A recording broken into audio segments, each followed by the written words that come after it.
All right, in this section, we're going to be going over zone drops and looking at these coaching adjustments and kind of teaching you guys how to maximize your zone drops. So, in coaching adjustments, we have something called auto flip defensive play call. Again, this is going to vary from formation to formation. So, again, I would just leave this off for now. But basically, what this does is, your slot cornerback is going to line up on the side where there's more receivers, or the slot corner is going to line up to the strong side of the formation every time. So again, it's up to you if you want to have that on or off. Auto alignment, again, we usually leave this on the fault. Again, you don't want this on base because usually the guys line up too far outside the receivers, and they can get burned deep on the streak. And sometimes we use man auto alignment, but it's kind of rare. So usually, again, just leave it on default. Again, ball in the air defense, this doesn't really work too well. If you want to, you can put it on play ball. Again, cornerback matchups, again, I would leave this on balance. Usually don't use this too often. And again, option defense. I mean, if someone's really killing you with option, or they're killing you with a quarterback, again, you can utilize aggressive or conservative. And again, I would only use something like this, strip ball and tackling in late game situations. So maybe you really need a big play. You really need a turnover, force a turnover again. I would use this in desperate times because you can get penalized for this. So again, use this towards the end of the game, like if you need a hit stick fumble or a strip. But for most of the game, I will have this unbalanced. Now, again, they added these zone drops this past year. And again, I think this was a phenomenal addition to the game because it kind of allows you to guard these pesky corner routes and crossing routes that we talked about so much. And also, like I was talking about when we were breaking down the individual zones, we are saying how the outside quarters don't really guard those crossing routes how they're supposed to. So we kind of got to use these zone drops. So again, this is usually what I have my zone drops on. Again, it can vary from game to game, depending on what someone's doing. But again, one of the common questions I get or common concerns is, how to stop crossing routes, how to stop these long corner routes. And then, if I commit to stopping crossing routes, how do I stop the underneath stuff as well? So again, I'll usually have my zone drop flats on 25. And again, we want to use the flats instead of curl flats because, again, remember those flats are those cloud flats, and they're going to get to the sidelines as quick as possible. And that's what we want when defending the crossing route or the corner routes. Whereas a purple, it's going to take its time getting to the sideline. So even if you have your curl flats at 25, you can still get beat to the sideline on a crossing route or a corner route. So again, put your flats on 25. I usually have my curl flats in 5 or 10. And hooks, again, this will vary. But again, the general rule of thumb is flats on 25, curl flats on 5. Now, again, let's kind of go over defending, these annoying, crossing routes. And again, that's why we make the crossing routes our base plays because, you have to commit a lot to stopping these crossing routes because they are really effective.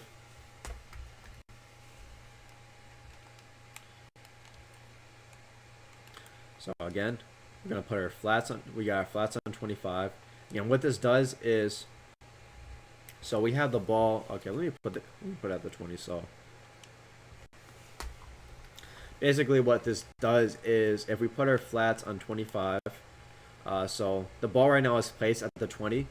So these flats, this hard flat, it should run to the 45 to guard the crossing routes, and that's usually so. If you see that a crossing route is running about,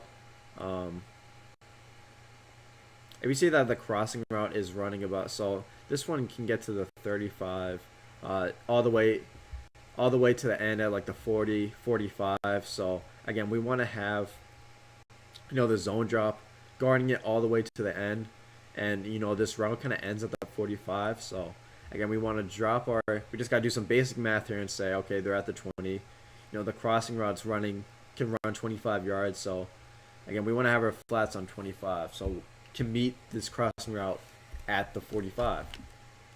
So again, let's do that here. Again, as you can see, that flat runs to the 25, and again, it's gonna meet the crossing route at its end destination. So, and that's why it's so important to start utilizing these zone drops. So, again, you don't always have to run with these crossing routes. You know, you don't have to run with these crossing routes with your user. You can just zone drop them to, you know, meet these routes at their end destination. So, and that's why we use, you know, these 25-yard flats. And again, it's going to be really effective for us, you know, like say a corner route as well. So, say someone's killing you with corner routes.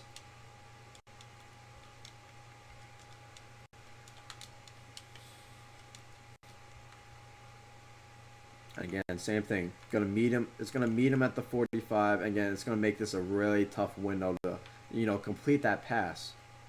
So now once you take away those corner routes, and, you know, the deep crossing routes, you know, a lot of times what people say is, man, now I'm gonna get just killed underneath, because, man, if I'm putting my flats on 25, then, you know, shit underneath is gonna be wide open. So again, and I agree. So to kind of counter that, I'll show you guys after this play. But again, this with the flats on 25 is, you know, you can't give up, you know, those underneath options. But what we can do to counter that is we can put, you know, 2 flats on the sideline. So this is why I tell you guys too, like, you know, you wanna attack the sidelines at different depths of the field, because again, if someone's like starts zone dropping you to stop like your deep crossing routes and corner routes, you know, then you're gonna have the underneath option. So it's important to have those, you know, flood concepts going on either sidelines. Yeah, again, make them feel like they have to do this, something like this, where they have to have 2 sideline defenders to guard your route concepts. So again, this is why we have the 5-yard purples, so that we can guard the underneath options as well. Because obviously, if we have our flats all the way on 25, the underneath is going to be wide open when we do that. So again, if someone's killing you underneath when you put your flats on 25, you can put your curl flats on 5. So you're going to have the deep crossers and corners covered, and you're still going to have this underneath covered now. So look. So now we're still going to be able to guard the crossing route, but now we can guard the underneath as well. And this has become a really popular concept in Madden. It's called double maple. And basically what that means is just you have 2 sideline defenders at every depth. So at different depths. So again, we have this sideline defender guarding deep on the sideline, this sideline defender guarding short. And again, that's why I tell you guys to attack the sidelines consistently, to force them in, make them feel like they have to do this. And then, obviously, it's going to leave the middle of the field to you. Because, again, in Madden, you want someone to attack the user over the middle of the field. You know, maybe you don't have the best user, but, again, we go into great detail on how to develop a great user in the Maximizing the User Defender course, which I would recommend. But, again, usually in Madden, you want to force people into the middle of the field at someone's user. And, you know, if you don't have the best route concepts, then it can be tough to consistently move the ball versus a user over the middle of the field, you know, depending if, you know, they have a great user or not. But again, this will be a great concept for taking away a lot of the popular route concepts in Madden, though, and that's why getting these zone drops in your game are so important, and just kind of, you know, working with them, because you're going to be able to stop a lot of the popular route concepts if you're able to kind of, you know, get these zone drops down. And it's not complicated at all. This is, you know, simple. It's just, you know, you just kind of identify what kind of parts of the field are killing you, and then you can kind of dedicate a zone drop to that part of the field to defend what route combo or what route is giving you trouble.